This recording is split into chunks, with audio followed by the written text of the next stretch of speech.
huwa huma hum hiya huma hunna anta antuma antum anti antuma antunna ana wa nahnu ana wa nahnu iyahu iyahuma iyahum iyaha iyahuma iyahunna iyaka iyakuma iyakum iyaki iyakuma iyakunna iyaya iyana bihi bihima bihim biha bihima bihinna bika bikuma bikum biki bikuma bikunna bibina.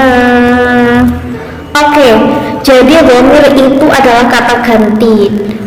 Kita langsung ya, jadi dalam bahasa Indonesia yang pertama kita mengenal kata ganti orang ketiga.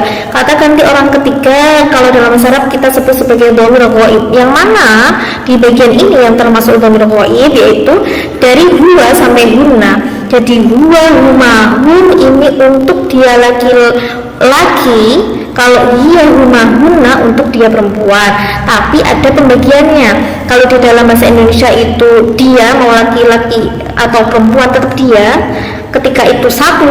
Nah, sedangkan kalau dalam bahasa Arab dibedakan. Dalam bahasa Arab itu huwa itu dia laki-laki satu dan hiya dia perempuan satu.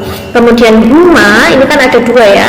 Nah, itu mau laki-laki atau perempuan tetap huma, artinya dua untuk yang ghaib mereka berdua. Nah, sedangkan hunna untuk banyak perempuan, kalau hum mereka laki-laki. Selanjutnya yaitu orang kedua.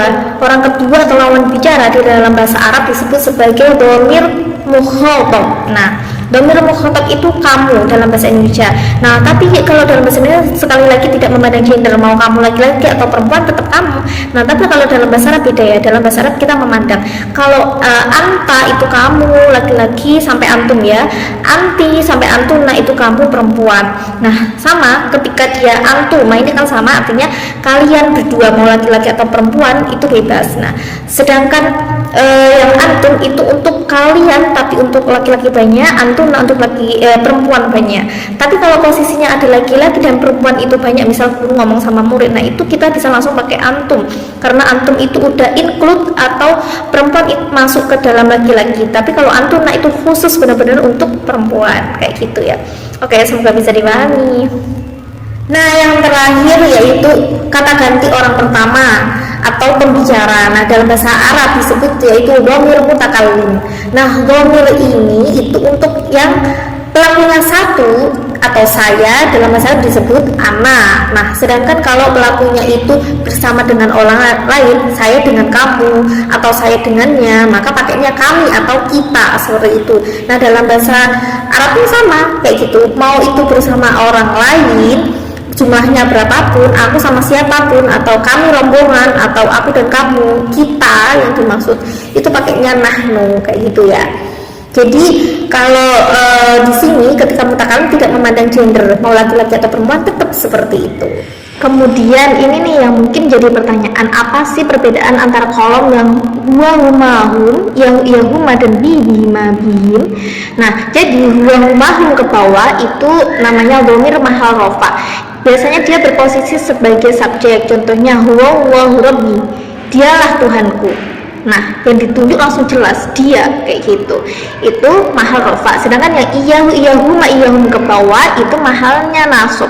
Mahal nasab itu biasanya dia menempati sebagai objek. Contohnya iya karena abudu lah, iya karena nasta'in. Hanya kepadamu lah kami menyembah.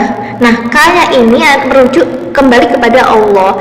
Jadi ini Allah sebagai zat yang kita sembah, objeknya. Nah, sedangkan yang bihim ke bawah itu sebagai dhamir mahal jar, yaitu karena sebelumnya ada huruf jar. Contohnya assalamualaikum, seperti itu.